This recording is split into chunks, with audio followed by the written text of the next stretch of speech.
based licensed mental health counselor, a psychotherapist, and forensic consultant. He also holds a doctorate in clinical psychology from California Southern University and another Master of Science in Applied Psychology, that is mental health counseling from Lane University. He has also earned a Juris Doctor from St. John's University School of Law. In his private practice, Roth Mental Health, Dr. Roth blends traditional psychotherapy with innovative techniques such as CBT, DBT, schema therapy, breath work, and mindfulness.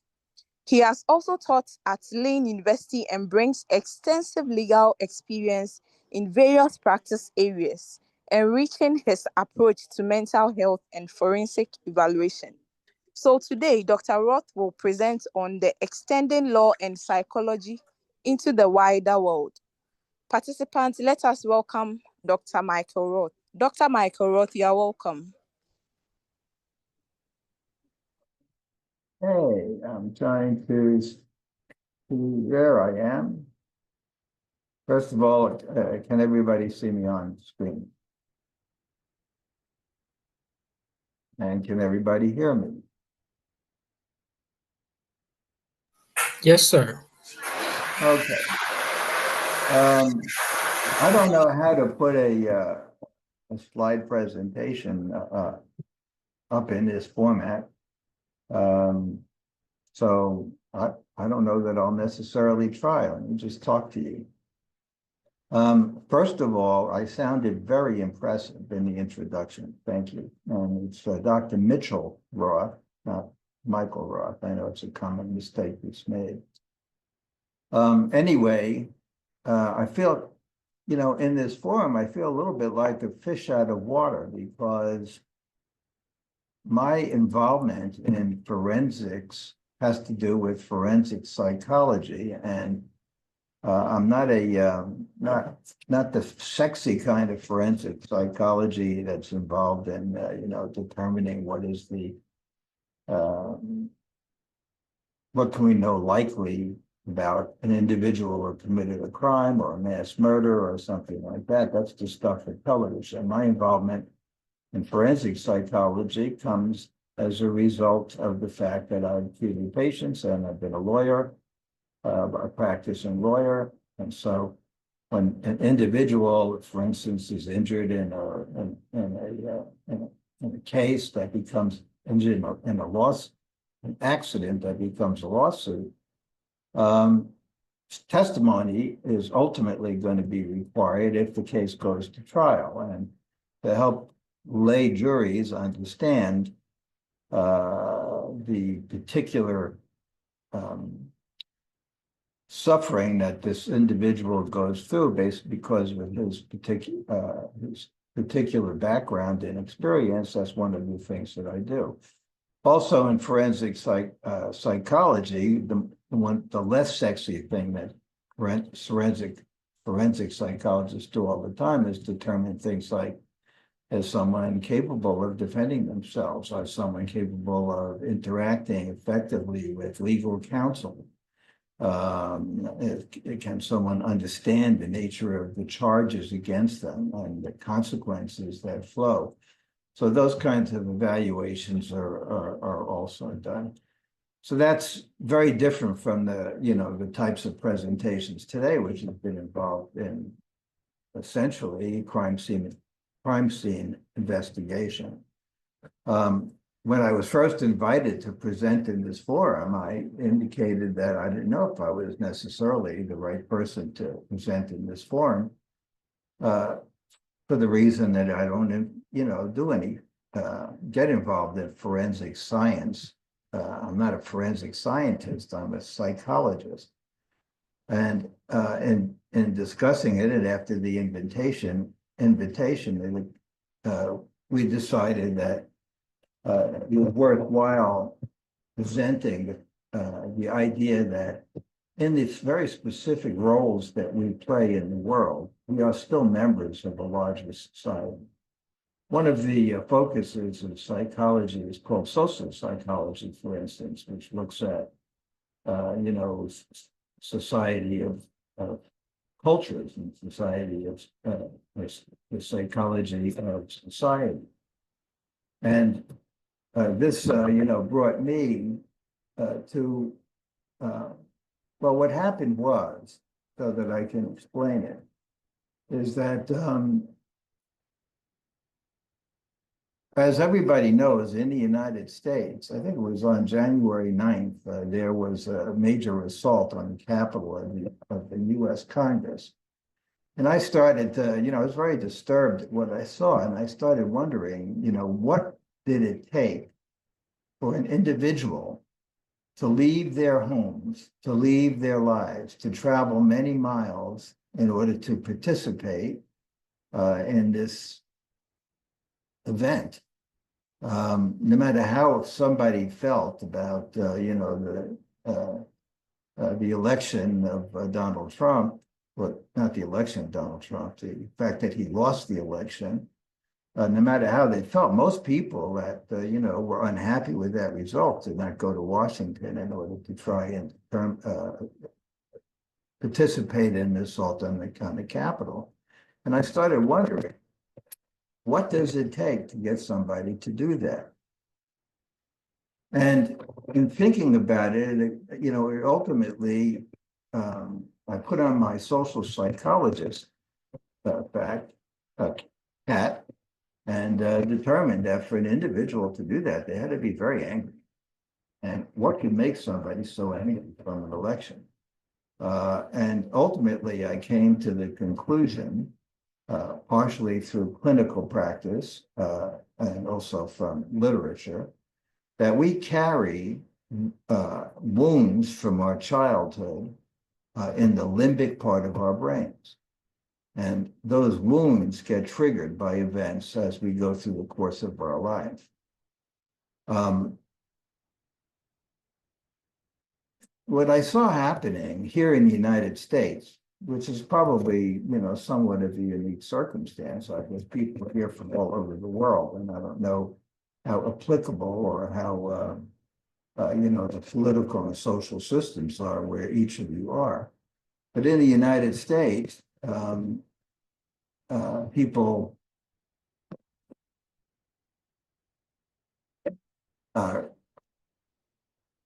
if you look at, well, what's happened, well, okay, I started thinking about this and I wound up writing a book as a result of it that was somewhat out of my professional practice. And the book is called The Taxing Problem, A Taxing Problem. Why a taxing problem?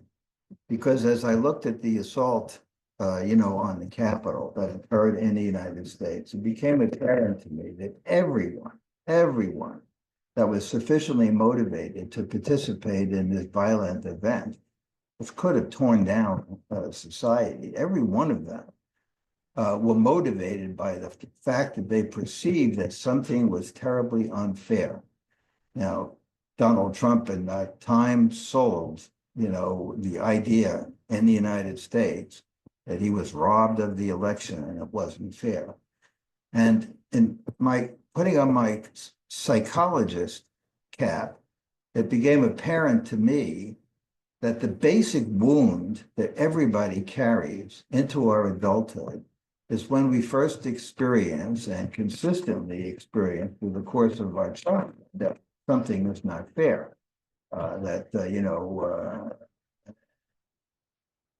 that's what children get most upset about naturally, is that something isn't fair. And so I call this the "it's not fair" wound. And so I decided to, think about that a little bit deeper and came to the conclusion that most people here in the United States, even though they generally enjoy a better standard of living than places in the world, nevertheless, they live in a society in which they are assaulted all the time by things that they perceive aren't fair. It's not fair. I mean, there's an enormous wealth gap in terms of the wealth distribution in the United States, and there's an enormous amount of wealth in the United States. And so it became ultimately clear to me that the thing that people face every day is the cost of living. And a very significant part of the cost of living in the United States has to do with taxes. Now, one of the things, as I looked into it, in terms of the thing about taxes, is that we tend to talk about taxes, payroll taxes, taxes on income, but a much more significant part of the tax system that people don't look at all are things like sales and use taxes and property taxes, and of course today tariffs with what's going on in the United States today. So ultimately, I asked the question, what would be fair from the perspective of any individual? I looked at religious traditions for that, and I looked into religious traditions of Judaism and Buddhism and Hinduism and Mohammedanism, et cetera, all of the major religions. And all of the major religions basically would agree that those that have the most obligation to give. And in the United States, relative to wealth, those that have the most give the least. But those that have the least relative to wealth give the most. Now, so I, looked at the possibility that maybe a radical major change in the tax system in the United States is where the solution is to be found. The importance of this for the audience that I'm speaking to today is the particulars and where you are may be different, but just because you're a forensic scientist, or just because you're a forensic psychologist, or just because you have your area of narrow expertise, doesn't mean, of course, that you don't live in a wider environment, in a wider world. And so to think outside the box of the everyday problems that we deal with in our particular professions, and looking at how the unique knowledge that we are gifted people because we have deep educations, and not everybody does, but with those deep educations, from my perspective, comes an obligation to try and improve the society in general, and that requires improving at least the perception of fairness among people and the society in which we live. And that's how come I came up with the taxing problem. Ultimately, I determined that there is so much wealth, or at least at the time I wrote the book, there was so much wealth in the United States that if wealth were the only tax, if it were taxed at only 2% per year of the wealth of each individual, each corporation, each entity in the society that benefits from the American political system and social system, only 2% a year would pay for all of the government services that was then being provided by the government of the United States. And that approach could easily wind up, paying off very substantial, or paying off the national debt. So, that whole exercise, I think, is a demonstration of the importance of the responsibility that we have as citizens within the country in which we live, and as citizens in the world as well, to use our expertise not just to make our daily living, but to actually become forensic, use our forensic backgrounds or psychological backgrounds, philosophers in the world, and to look at questions of fairness and social change and the violence that's happening in the world today and the discontent that's happening in the world today, and how come these things are happening. It's important for us to be able to use our unique perspectives to think outside the box, and then ultimately come up with things that might be solutions that are totally outside the box, that have never really been done before. The reality is this, focus for me on taxes, led me to the realization, as I looked at the history of taxes, that tax on wealth was the first taxes that were ever utilized for the governments, governments of, states and in the ancient world in order to raise funds when they had to raise funds. It's only because of just really historical accident that other forms of taxing came into being. Today, with the use of computerization that we have today, it would be actually quite easy to not only tax based upon wealth, but to be able to enforce the obligation to pay taxes based upon wealth, because most wealth is visible and can't be hidden. So, this is just presenting here today. I'm a psychologist, and I do some, I'm a lawyer by training, although I don't practice law anymore. I'm not really involved and haven't been involved in the criminal prosecution world, except to the extent that a defendant may need to be evaluated for his capacity to participate in his own defense, et cetera, et cetera. This is a much larger issue that I'm presenting. I'm open to, I'm talking to a lot of people all over the world today, and their systems of government and the societies are quite different. And I don't know how many of you that are out there listening today are trained in psychology as opposed to other areas of forensic science. And so I really haven't thought at all about how people trained in other areas of forensic science might think about applying their particular expertise to improve in a wider sense the world in which they are living, both locally and nationally and internationally. I wish I knew how to put up see what happens if I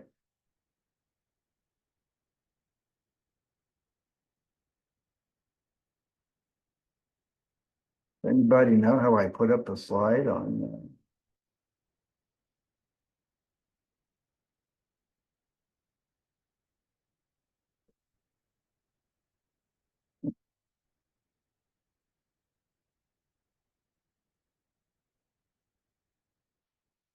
I'm sorry, I don't. We're going to have to do without the benefit of the slide presentation that I have prepared for today, which might have led me through the topic in a more systematic way. Can anybody, tell me where I am on time?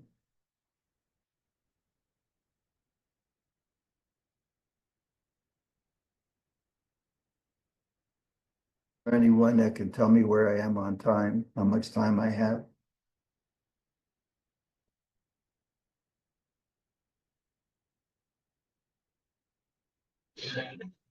Dr. Mitchell, you have about 10 minutes more.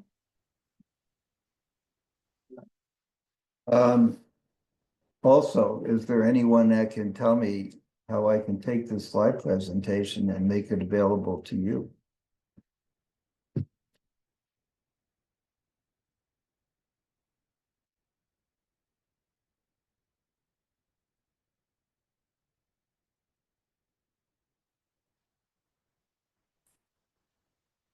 Doctor, from the slide share button at the bottom of the screen, just click on that. It will show the screen of the computer. Then you can click on that one. Slide share.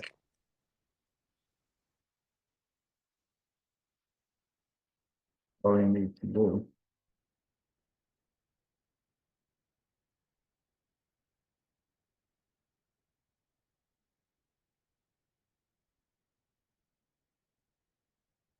Okay, let's see, share. Does that work? Yes, it works. It Yeah, works. it's like Dr. Mitchell. Okay, okay. Genius.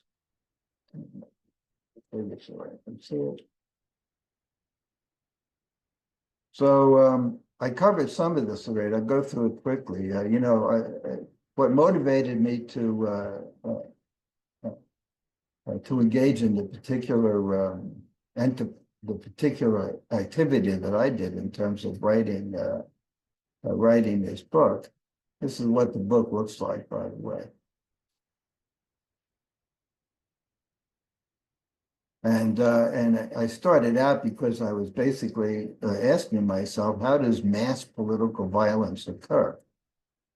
And as I discussed before, I ultimately concluded that in order for someone to be motivated to do what's necessary to engage in mass political violence, it has to be the "it's not fair" wound that's being triggered.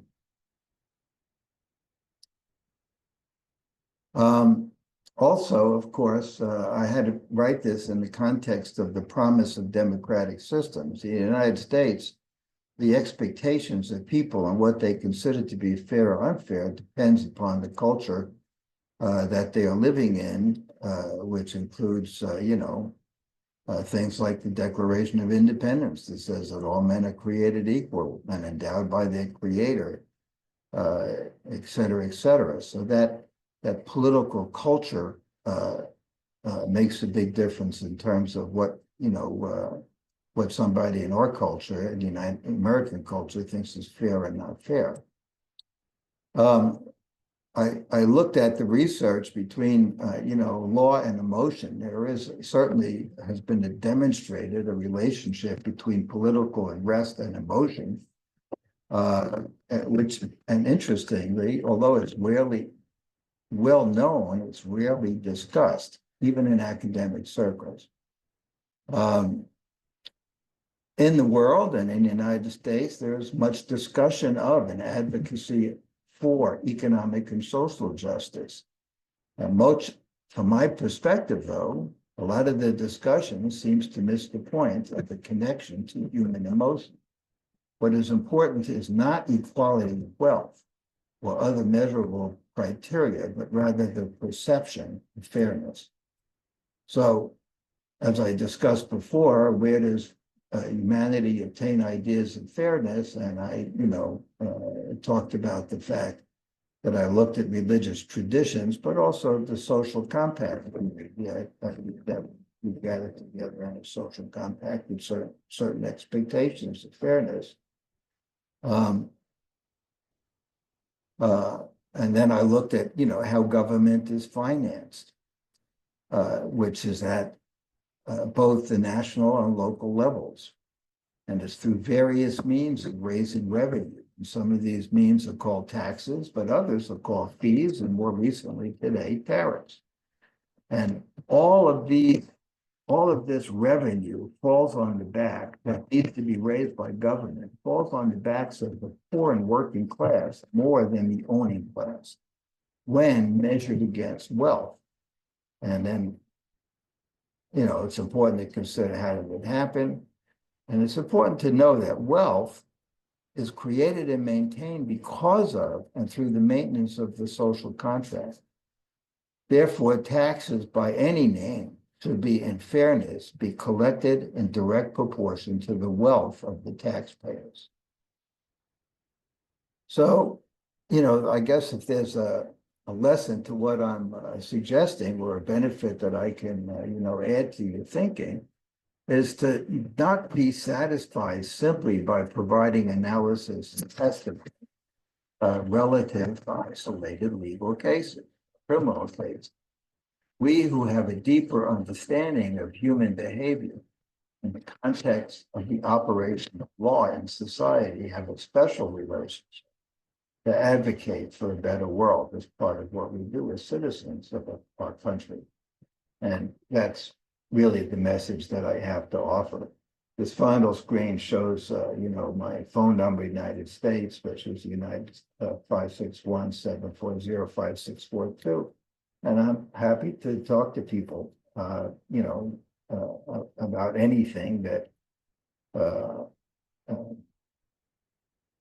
in which they may have raised some curiosity about my presentation today, or any ideas they have about how they might be motivated themselves to use the expertise that they have been gifted by life to obtain in order to improve the world beyond just working on the particular cases or the particular matters that they're working on. So there's two websites for me, rothmentalhealth.com and the one drmitch.com. And that's really it. So I probably haven't gone to the very end, but I'm open to any questions or suggestions or comments. And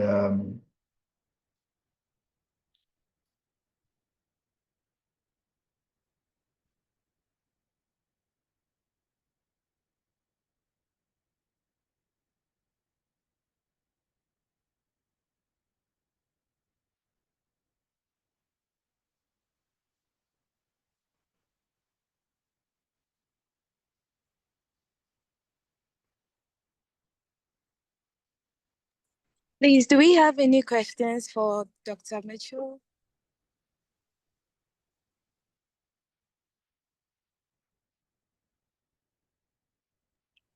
All right, looks like we don't have any questions. I'm sure they would email this to you so that you could answer them later on.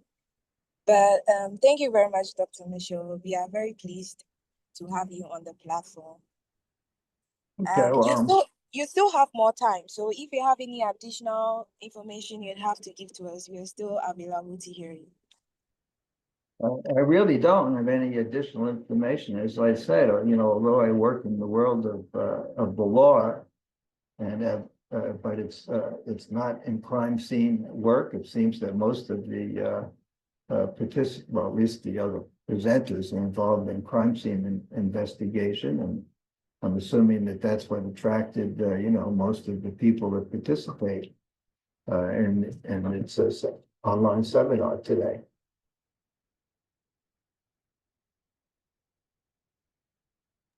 All right, Dr. Mitchell, thank you very much. We are very grateful to have you here.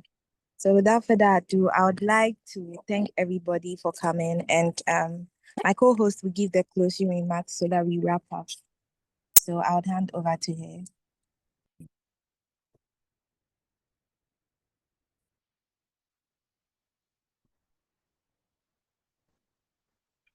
Thank you very much, everyone.